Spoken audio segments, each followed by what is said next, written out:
योग दर्शन द्वितीय साधन पाद में हम आज सूत्र संख्या 24 देखेंगे। उसके पहले अवतरणिका देखिए। जीव का अपनी बुद्धि के साथ जो संयोग है उसका कारण अगले सूत्र में बताया जा रहा है। सूत्र है तस्य हेतुः अविद्या। शब्दार्थ तस्य उस संयोग का, हेतुः कारण, अविद्या अर्थात मिथ्या ज्ञान है। सूत्रार्थ है उस संयोग का कारण अविद्या है। तो जीवात्मा का बुद्धि के साथ जो संयोग है उसका कारण क्या है? अविद्या। पीछे सूत्र में क्या बता रहे थे? सूत्र 23 में स्वस्वामी शक्तियों स्वरूप उपलब्धि हेतु संयोग। तो स्वशक्ति प्रकृति पदार्थ और स्वामी शक्ति अर्थात जीवात्मा, तो इन दोनों का संयोग हुआ है। और उस संयोग का कारण क्या है? आगे सूत्र में बता रहे हैं कि अविद्या। ये जो प्रकृति में हम आए हुए हैं संसार में, उसका कारण क्या है? शरीर में हमारा संयोग जो है उसका कारण अविद्या है। अविद्या के कारण यहाँ शरीर में हम आते हैं। जब हम मिथ्या ज्ञान से हट जाएंगे, अविद्या को दूर कर देंगे, तो आगे जन्म होगा नहीं। तो हमें ये मान के चलना चाहिए कि हमारे पास बहुत सारा अविद्या है, मिथ्या ज्ञान है और वह हटाने योग्य है। यदि हम जानेंगे कि हटाने योग्य है तब तो फिर हटा सकते हैं। और यदि मान लेंगे हम मन में कि तो हटा ही नहीं सकता कभी भी, तो हटता ही नहीं है, तो कैसे हटाएंगे? तो पहले तो स्वीकार करना, फिर उसको हटाना। बहुत सारे जो व्यवहार की सिद्धि होती है, व्यवहार हम करते हैं, पहले होता है कि मन में हमको बिठाना होता है। जब हम मन में निश्चय कर लेते हैं, फिर आगे वाणी से बोलते हैं, फिर शरीर से करते हैं। तो ऐसे ही हमें पहले मन में निश्चय करना है कि मूल दुखों का और हमारे शरीर में आने का अविद्या, मिथ्या ज्ञान है और उसको हटा सकता हूं मैं। ये निश्चय पहले मन में करना है, तब जाके आगे क्रिया उसी प्रकार से करते जाएंगे, फिर करेंगे। देखिए योगार्थ प्रकाश हिंदी पृष्ठ संख्या 163। इस सूत्र में अज्ञान पूर्वक संयोग का कारण अविद्या को कहा है। क्या कहा गया इसमें? जो संयोग है, अज्ञान पूर्वक संयोग का कारण अविद्या को कहा गया है। विपरीत ज्ञान की जो वासना है वह अविद्या है। विपरीत ज्ञान जो हम अविद्या कह लीजिए, विपरीत ज्ञान कह लीजिए, मिथ्या ज्ञान कहिए, ये सब पर्यायवाची शब्द है। तो मूल जो दुखों का कारण है, शरीर में आने का कारण है, वह अविद्या है। सूत्रकार ने योग दर्शन के दूसरे पाद के 5वें सूत्र में बतलाया है कि अनित्य को नित्य, अशुद्ध को शुद्ध और दुख को सुख और अनात्मा को आत्मा जानना अविद्या है। तो अविद्या का स्वरूप ये हमको स्पष्ट होना चाहिए पहले कि अविद्या किसे कहते हैं। यदि स्पष्ट नहीं होगा तो हम किसे दूर कैसे करेंगे? तो पहले हमको मन में निश्चय करना है कि अविद्या किसे कहते हैं। अनित्य को नित्य जानना और इसके विपरीत उलट भी दीजिए। नित्य को अनित्य, अशुद्ध को शुद्ध और शुद्ध को अशुद्ध, दुख को सुख और सुख को दुख, अनात्मा को आत्मा और आत्मा को अनात्मा। तो ये दोनों तरफ से यदि हमको ज्ञान है, विपरीत ज्ञान है, तो अविद्या है। अज्ञान अवस्था में बुद्धि और आत्मा में अशुभ वासनाएं उत्पन्न होती है। कब होती है अशुभ वासनाएं, अशुभ इच्छाएं? जब अज्ञान की अवस्था होती है। उन वासनाओं से बुद्धि अपवर्ग को सिद्ध नहीं करती। तो वासना कह दीजिए अथवा संस्कार कहिए। तो उन वासनाओं से बुद्धि अपवर्ग को सिद्ध नहीं करेगी। क्या करेगी फिर? बुद्धि बंधन की ओर ले चलेगी। गलत इच्छाएं, गलत संस्कार यदि हमारे मन में उठे तो वह फिर हमको बंधन की ओर ढकलता रहेगा। जन्म जन्मांतरों में हम भटकते रहेंगे। अज्ञान के संस्कारों को, मिथ्या ज्ञान के संस्कारों को बार बार आवृत्ति करते हुए हम दुख के सागर में डूबते रहेंगे। और इससे विपरीत यदि हम अच्छे संस्कार, जो अक्लिष्ट वृत्ति कहा गया योग दर्शन की भाषा में, अच्छे संस्कार जो मोक्ष को देने वाला है, उसको यदि उभारेंगे तो वह अपवर्ग को सिद्ध करने वाला होगा। तो उन वासनाओं के कारण बुद्धि बार बार पुनर्जन्म का कारण बनती है। यही बात है। यदि गलत संस्कार उठाएंगे तो पुनः पुनः बुद्धि के साथ संयोग होगा, शरीर में आते रहेंगे, फिर मरेंगे, फिर जन्म लेंगे। तो कर्मफल के सिद्धांत को हमें अच्छे प्रकार से समझना चाहिए कि कैसे हम कर्म कर रहे हैं। यदि गलत कोई भी विचार मन में लाते हैं, काम की, क्रोध की, लोभ की, कुछ भी विचार आया तो हम अपने आप ही उसको, अपने कर्माशय को मल्टीप्लाई कर रहे हैं, बढ़ा रहे हैं। फिर से उसी प्रकार से हम बोलते ना, जो एक के बाद एक फाउंडेशन करते हैं ना, नींव से जैसे मकान बनाते हैं, ऐसे ही हम गलत संस्कार, राग, द्वेष, क्रोध, मोह आदि जितने भी दोष है, जितना हम मन में आवृत्ति करेंगे, वाणी से बोलेंगे और शरीर से व्यवहार करेंगे, उस प्रकार से अपने संस्कार बनता ही रहेगा। ऐसे ही हमारा मकान खड़ा रहेगा और कई पीढ़ी तक उसी प्रकार से संस्कार बनते ही रहेंगे।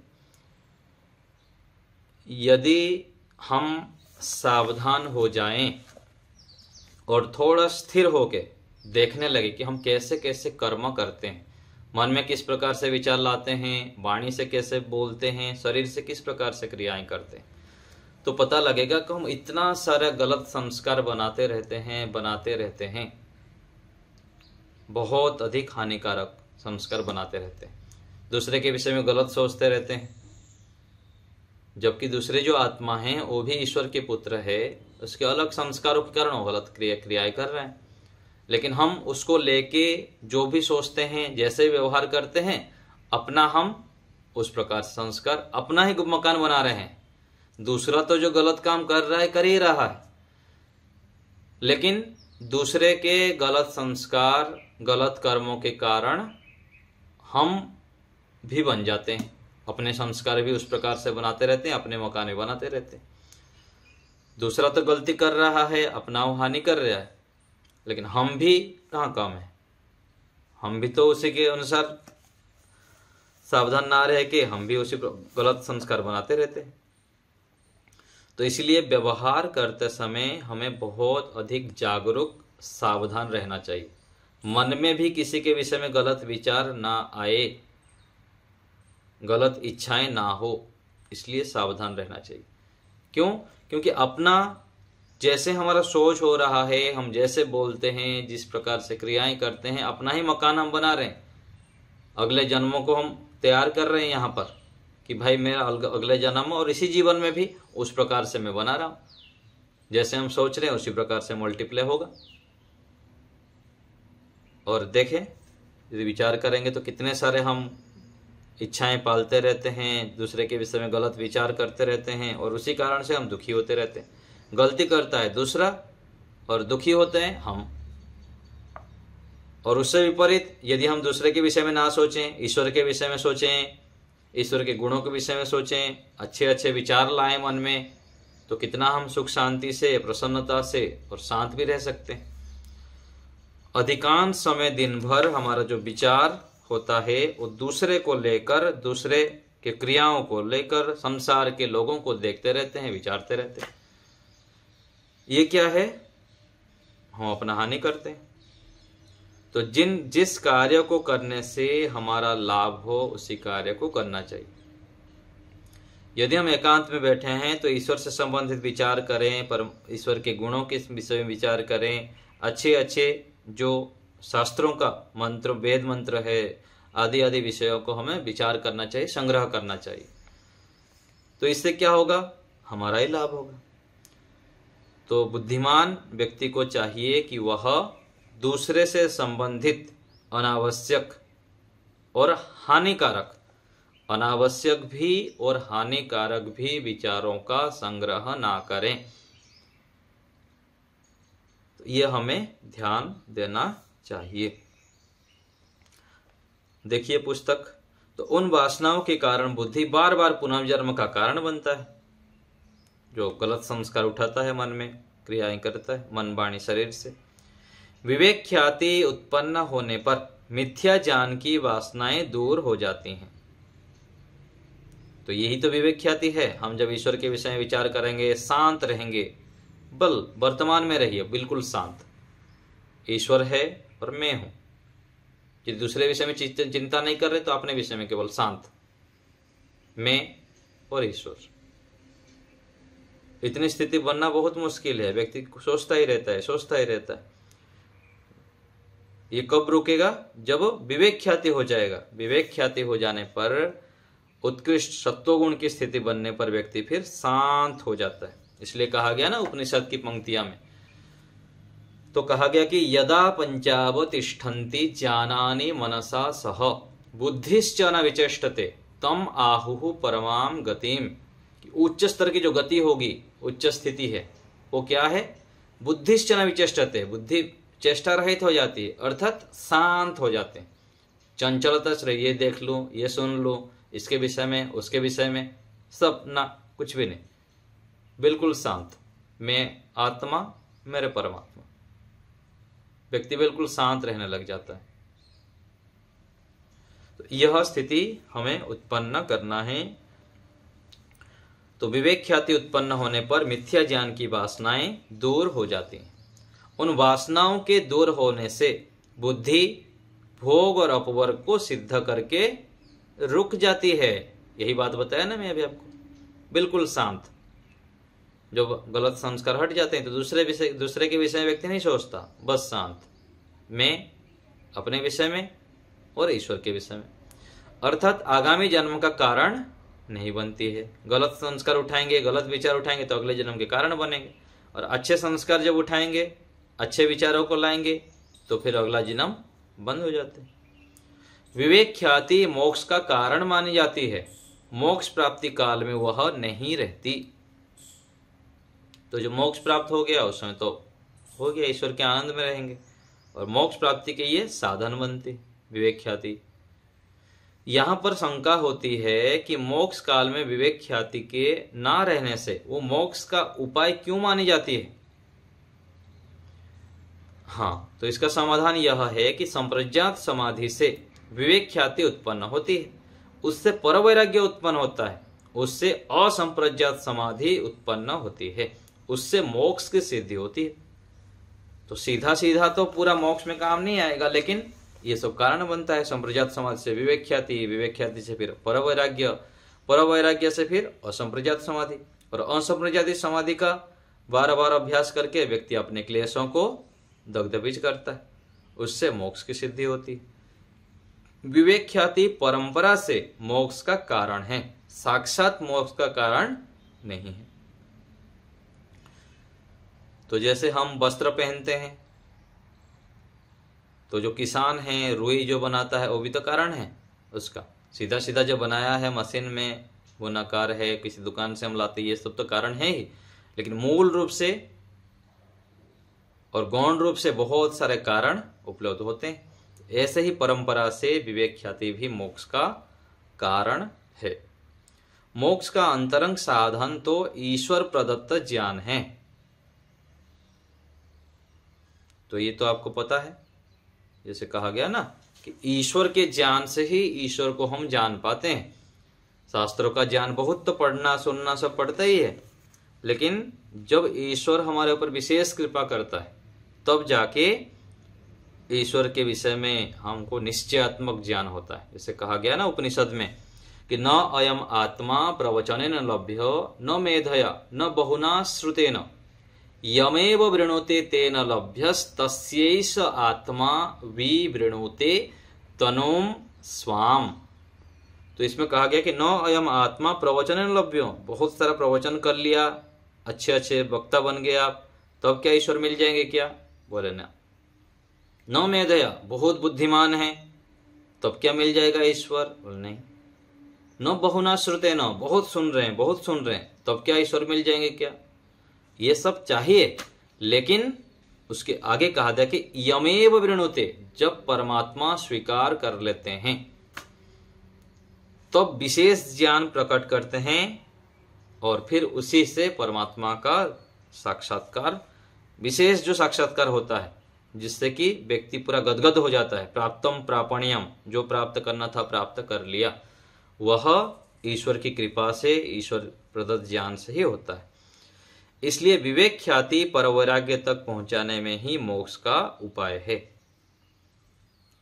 तो पढ़ना लिखना सब चाहिए, लेकिन साथ साथ हमें ईश्वर के अनुकूल बनना है, ईश्वर को समर्पित हो जाना। जैसे सबरी है, रामायण काल में आता है ना, कितने परमात्मा ईश्वर के, राम जी के प्रति उनके मन में श्रद्धा थी कि राम जी को ये बैर जो ये ना लगे, कहीं खट्टा ना हो अथवा कड़वा ना लगे, इतना टेस्ट करके खिलाते थे। तो परमात्मा को प्रसन्न करने के लिए, उनके आज्ञाओं के पालन के लिए प्रयत्न करना चाहिए। यहाँ तो हम लोगों को प्रसन्न करने के लिए खूब मेहनत करते हैं, सुबह से लेकर रात तक लगे रहते हैं, ये हमारे पर प्रसन्न हो जाए, खुश हो जाए। लेकिन हमको प्रसन्न किसे करना चाहिए? ईश्वर को।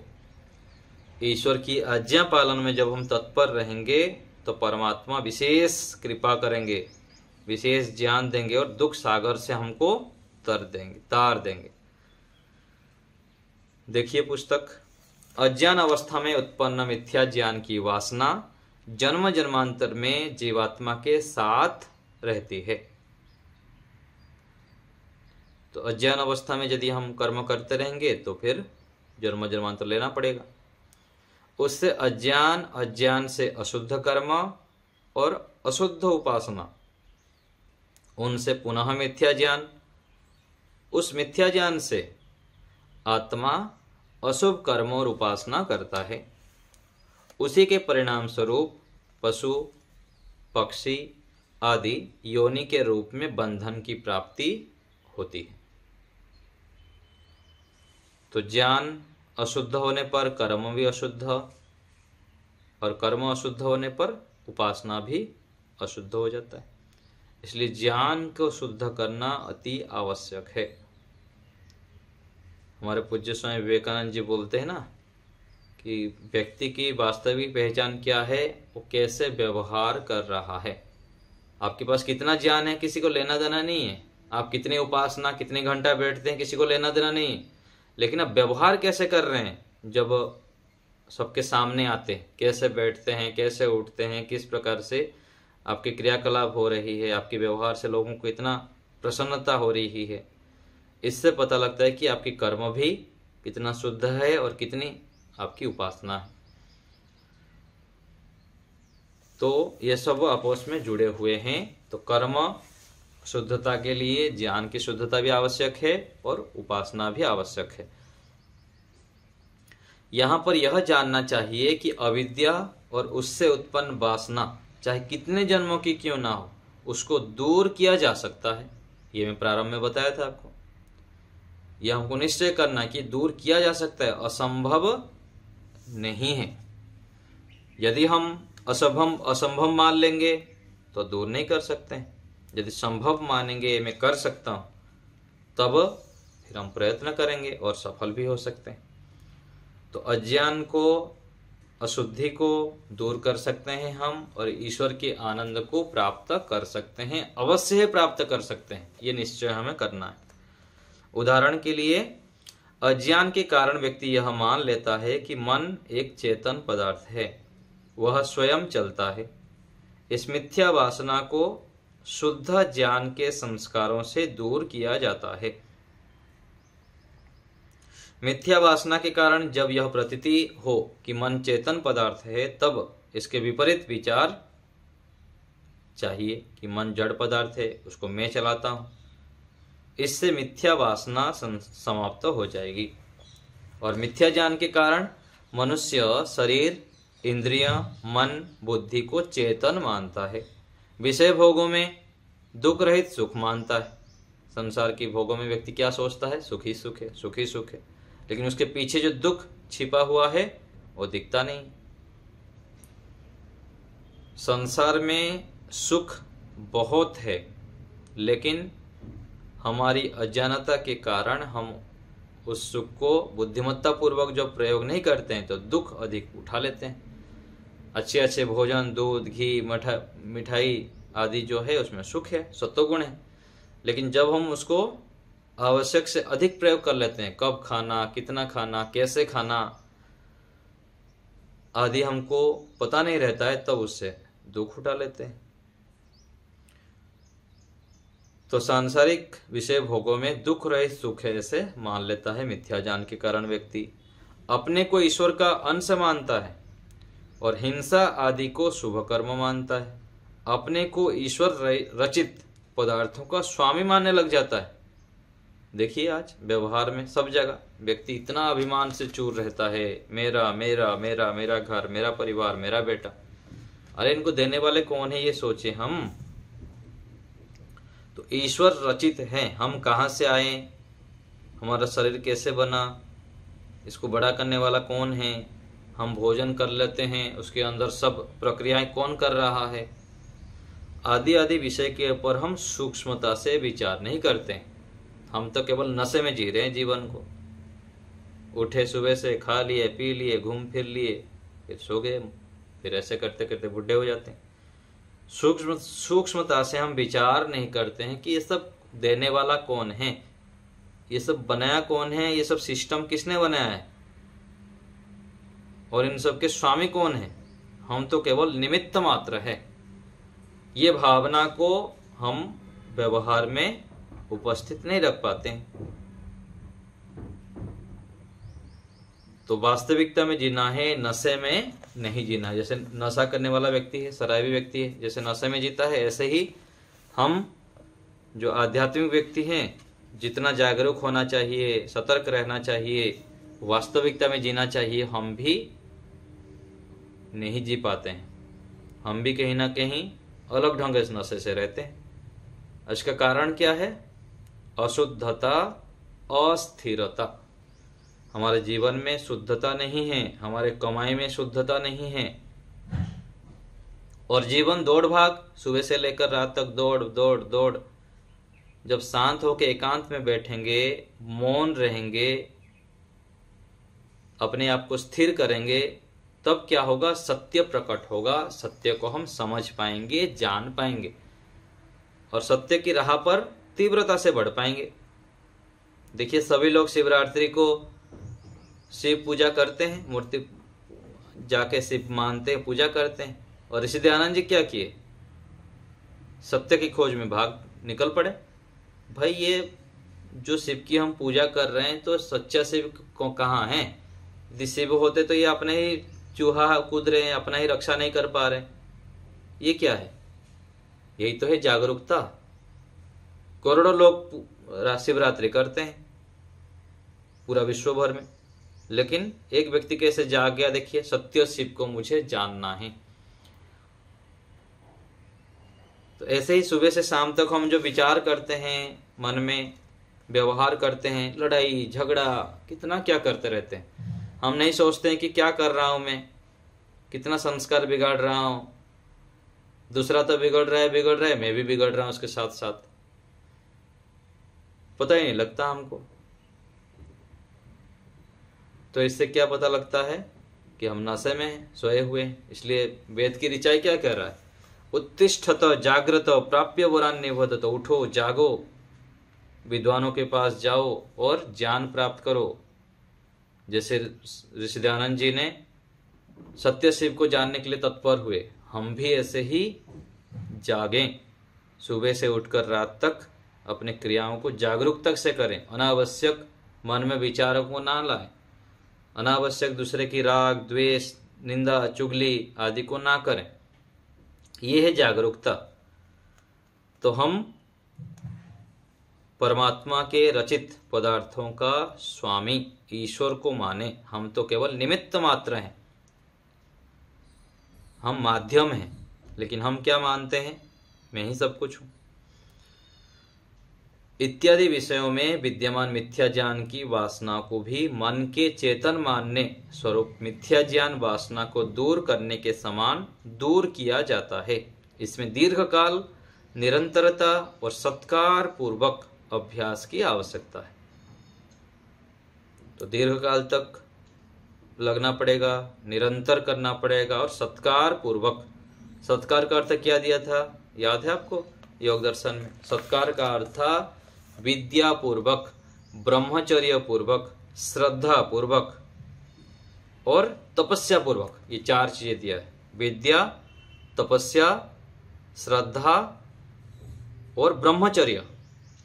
ये इसका सत्कार का अर्थ ये किया। चारों चीजें साथ साथ होने से ही दीर्घकाल तक जब ऐसे करेंगे तब हमको सफलता मिलेगी और अपने अविद्या को दूर कर सकते हैं। जो इस सूत्र में बताया गया कि संयोग का कारण अविद्या है, अविद्या के कारण हम यहाँ पीस रहे हैं, जैसे चक्की पीसता है ना, ऐसे ही हम यहाँ पर पीसते रहते हैं।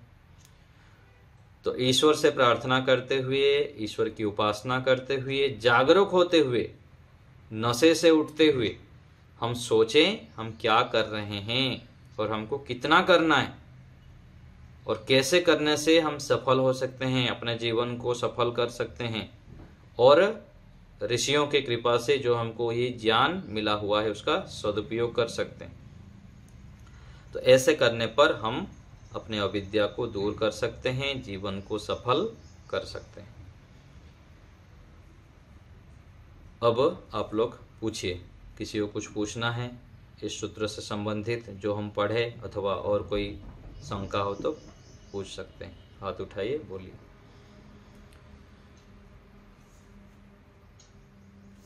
जी बोलिए माता जी, सविता माता जी।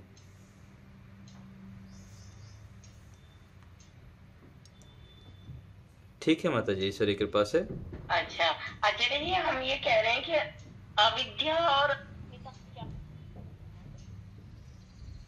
फिर से बोलिए,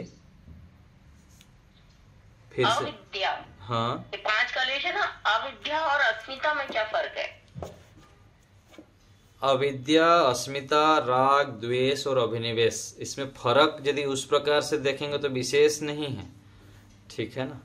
अविद्या का स्वरूप अलग बताया गया है, अस्मिता का स्वरूप अलग बताया गया है, राग, द्वेष और अभिनिवेश 5 विभाग कर दिया गया है। इन 5 के मूल क्या है? अविद्या है। 5 का जो मूल है यह अविद्या है। और यदि अलग अलग थोड़ा पृथक करके देखेंगे तो क्या अविद्या तो ये है, अनित्य असुचि दुखात्मसु नित्य शुचि सुखात्मक ख्याति। और अस्मिता कह दिया गया कि बुद्धि और आत्मा के स्वरूप को एक मानना। ऐसे करके अलग अलग कर दिया गया है, ठीक है माता जी। अस्मिता तो समझ में आ गई, अविद्या और क्या बोला आपने संस्कृत में, वो समझ में नहीं आया, एक बार। अविद्या अर्थात अनित्य को नित्य मानना, दुख को सुख मानना, अशुद्धि को शुद्ध मानना, अनात्मा को आत्मा मानना, ये चारों को मिला के अविद्या है। जब विपरीत ज्ञान को मिथ्या ज्ञान कहते हैं, कि मिथ्या ज्ञान कह लीजिए अथवा अविद्या कह लीजिए, ठीक है। मिथ्या ज्ञान कहिए, विपरीत ज्ञान कहिए, अविवेक कहिए, अविद्या कहिए, सब पर्यायवाची है, ठीक है माता जी। आचार्य जी, अस्मिता क्या हुई? अस्मिता है आत्मा और बुद्धि दोनों को एक मानना। बुद्धि और आत्मा दोनों अलग अलग है, इसको एक मान के चलना, ये अस्मिता है। तो एक का मानते हैं आचार्य जी, मुझे ये समझ में नहीं आ रहा। एक मान के ही चलते हैं। जैसे मिठाई खा रहे हैं ना, रसगुल्ला खाते समय जो अधिक रसगुल्ला खा लेते हैं ना, 2 की हमारे क्षमता है, 3 खा लेते हैं, 4 खा लेते हैं। ये क्यों खाते हैं कि अधिक खा लूंगा तो मैं भर जाऊंगा, मेरा शरीर फूल जाएगा और मेरा कुछ अधिक में बढ़ोतरी हो जाएगी। ऐसी भावना से हम सांसारिक भोगों को भोगते हैं, ये अस्मिता क्लेश के कारण है, ठीक है। मतलब अपन रसगुल्ला खाते हैं तो आत्मा आनंद तो लेता है ना उसका। आनंद तो लेता है, लेकिन वो आनंद लेते समय सोच लेते हैं कि आत्मा में कुछ भर रहा है, ऐसी एक भावना बीच में रहती है। उस भावना का नाम ही अस्मिता क्लेश है। तो बुद्धि कहाँ आई इसमें बीच में आचार्य? बुद्धि से निर्णय तो कर रहे हैं ना माता जी। मैं खा रहा हूँ, अधिक खा दूंगा तो थोड़ा फूल जाऊंगा, बड़ा हो जाऊंगा, आदि जो भावना होती है ना, ये अस्मिता क्लेश के कारण बुद्धि निर्णय कर रही है। आत्मा के माध्यम से, आत्मा तो मूल है लेकिन बुद्धि साधन है, बुद्धि के माध्यम से ही वो कोई भी निर्णय करती है आत्मा। धन्यवाद। सुदेशना बताइए। आचार्य जी नमस्ते। नमस्ते आचार्य जी, जो अभी आप पढ़ाते वक्त बताएं कि ईश्वर के साथ ही जुड़ के रहना है, जितना भी चिंता है, जितना भी सब कुछ है उसको छोड़ देना है। अच्छा, कभी कभी तो ऐसे सोचती हूँ, लेकिन जब इधर उधर की फिर हो जाता है तो फिर टेंशन हो जाता है। फिर टेंशन करके आप क्या कर रहे हैं पहले सोचिए। जब टेंशन शुरू किए आप, उस टेंशन की संस्कार की बीज और भी आप डाल रहे हैं कि भाई बीज फिर लगा रहा हूं मैं, फिर वृक्ष बना रहा हूं। टेंशन की संस्कार को मल्टीप्लाई कर रहा हूं, क्योंकि जो भी हम मन में सोचे लाए, कुछ भी मन में ले आए, वो ऐसे बीज डाल दिए। जब हमको पता लग जाएगा कि मैं बीज डाल रहा हूं, तो व्यक्ति सावधान हो जाएगा। ना ना ना भाई, इतना सारा तो कर रखा हूं, जन्म जन्मांतर से इसी जीवन में इतना कर चुका हूं, फिर से मैं बीज डाल रहा हूं। तो फिर व्यक्ति शांत हो जाएगा, समाधान करेगा, लेकिन बिल्कुल भी वितर्क नहीं लाएगा मन में। मतलब आचार्य जी बिना टेंशन करके समाधान लाना है। हाँ, टेंशन करे तो फिर टेंशन के संस्कार फिर बना दिए ना। फिर से टेंशन यदि करेंगे, टेंशन के संस्कार बनाए। समाधान यदि आप कर रहे हैं तो समाधान के संस्कार बना रहे हैं। तो धीरे धीरे वो सब काम करना है। हाँ, सावधान रह के करना है, क्योंकि ये पहले मन में बिठा है कि मैं कुछ भी कर रहा हूं, मन में एक भी विचार लाया तो मैं संस्कार बना रहा हूं। ऐसे जब पता लग जाएगा तो व्यक्ति समाधान की राह पर चलेगा। टेंशन करेगा, तनाव करेगा, अनावश्यक सोचेगा, इधर उधर के लोगों के विषय में सोचेगा, तो उसी प्रकार संस्कार फिर बनते रह रहे हैं ना। क्योंकि जो भी बीज आप बोएंगे वो फिर वृक्ष तो बनेगा। ऐसे होता है आचार्य जी, सर दर्द शुरू हो जाता है ना। यही तो मैं बता रहा हूं आपको, ब्रेक लगाना, बिल्कुल शांत रह जाना है, समाधान की राह पर चलना है। समाधान कैसे होगा उसके विषय सोचना है। लोग दोनों बैठ के क्या करते हैं, इसके विषय में बात करेंगे, उसके विषय में बात करेंगे, तो बात करके क्या कर रहे हैं? अपने पैर में स्वयं कुल्हाड़ी मार रहे हैं, स्वयं डंडा अपने पैर पे मार रहे हैं, पैर काट रहे हैं अपना। भाई दूसरा तो गलत है तो है, दूसरे के विषय में आप जो विचार ला रहे हो वो अपना संस्कार ही तो बिगाड़ रहे हो। फिर से अपना संस्कार क्यों बिगाड़ना हमको, अपने क्लेश क्यों करना? इतना जन्मों से तो यही तो करते आ रहे हैं। दूसरे के विषय में सोच के अपना क्यों संस्कार बिगाड़ रहे हैं? ये बहुत सूक्ष्म रहस्य है। इसके विषय में सोचेंगे ना, जब साधना करते हैं आगे चलकर, व्यक्ति इतना रोता है और दुखी होता है कि मैं क्या किया, इतना समय सामर्थ्य क्यों बर्बाद किया अपना, दूसरे के विषय में सोच के, दूसरे की निंदा चुगली करके, आदि आदि करके। इसलिए बिल्कुल शांत हो जाइए, समाधान करिए। समस्या को बार बार आवृत्ति करने से कोई लाभ नहीं है। ठीक है माता जी, ईश्वर से सानिध्य लीजिए, ईश्वर का जप करिए, ईश्वर के विषय में, ईश्वर के गुणों को सोचिए, तब क्या है ये लाभकारक है। अच्छा जी, करती हूँ लेकिन बीच बीच में बहुत दिक्कत हो जाता है। इसलिए तो बीज तो जो लगा रखे हैं वो बीज काटना पड़ेगा ना। वो बीज और काटने की ओर भी ध्यान मत दीजिए, आगे नया अच्छा पेड़ लगाइए। जो लगा हुआ है लगा हुआ है, जब हम अच्छे बीज डालते रहेंगे अभी, तो ऐसे पेड़ खड़ा हो जाएगा 2-4 साल में, 5 साल में। बिल्कुल इधर उधर का विचार नहीं लाना है। काम से काम, लोगों से काम मतलब रखना है, इधर उधर की बातें नहीं करनी है।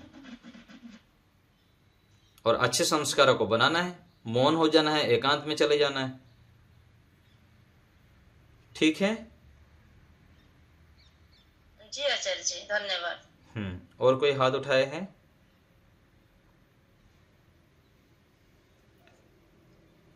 जी, और किसी को कुछ बोलना है तो बोलिए। ठीक है, हो गया। और किसी को बोलना है, कुछ पूछना है?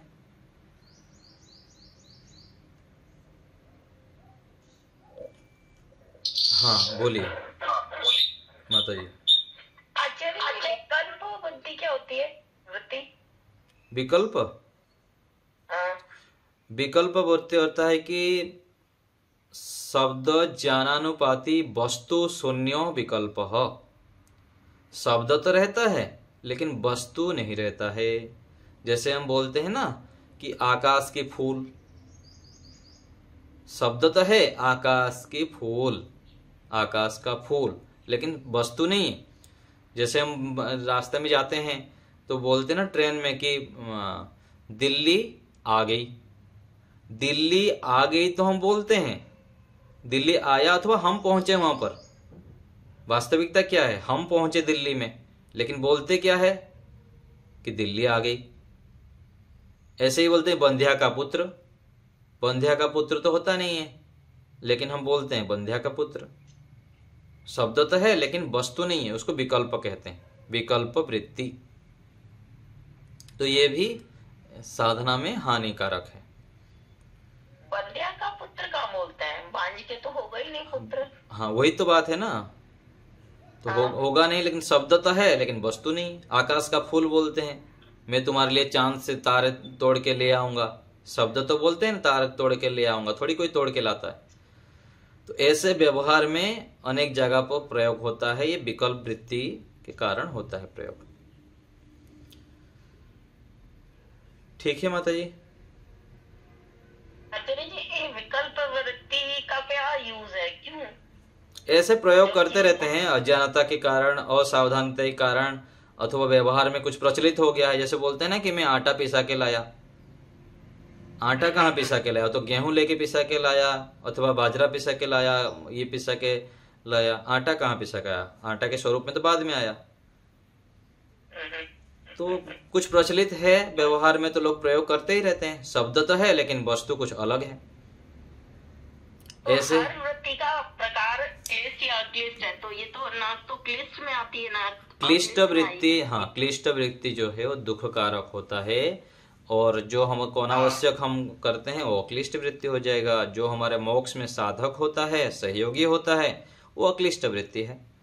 ईश्वर के विषय में भी, हाँ, ईश्वर के विषय में भ्रांतियां हो जाती है। ईश्वर यहाँ पर है, वहां पर है, हम अलग अलग कल्पनाएं करते रहते हैं। लेकिन ईश्वर तो सब जगह भरे पड़े हैं।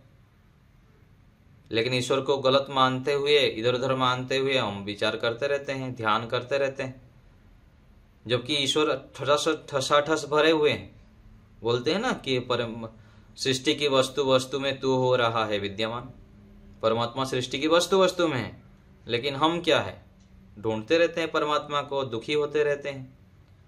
आनंद स्रोत बह रहा तो क्यों उदास है, भजन गाते हैं ना। आनंद स्रोत बह रहा है, अचरज है जल में रह के भी मछली को प्यास है। टुक ज्ञान चक्षु खोल जरा देख तो सही, जिसको तू ढूंढता है तेरे पास है। आनंद स्रोत बह रहा तो क्यों उदास है। तो भजन में देखिए कितने अच्छे पंक्ति, क्योंकि ज्ञान चक्षु खोल, ज्ञान चक्षु खोल, हाँ, ज्ञान चक्षु खोल जरा देख तो सही, जिसको तू बाहर ढूंढ रहा है वो अपने पास है। सालों साल लग जाता है, व्यक्ति 80 साल का हो जाता है, 80 साल का हो गया तब भी ना ईश्वर को जान पाता है, ना ईश्वर का ध्यान कर पाता है, ना ईश्वर से आनंद ले पाता है। जबकि परमात्मा कण कण में भरे पड़े हैं, आनंद भरपूर है। जल के अंदर रह के भी हम भटकते रहते हैं, रोगी, बीमार, दुखी, हताश, निराश, परेशान। ये क्यों हो रहा है? हम कहीं गहरे नींद में सोए हुए हैं, कुछ हमको समझ में नहीं आ रहा है कि ईश्वर हमारे पास है और हम उनको जान नहीं पा रहे हैं। तो ऐसे बहुत सारी बातें हैं। तो हम जानें ईश्वर के विषय में, थोड़ा शांत होकर सोचें, विचारें, ईश्वर का ध्यान करें, अच्छे अच्छे कर्म करें, निष्काम कर्म करें, पुरुषार्थी बने, तो परमात्मा के आनंद को हम प्राप्त कर सकते हैं और विद्या को दूर कर सकते हैं। ठीक है,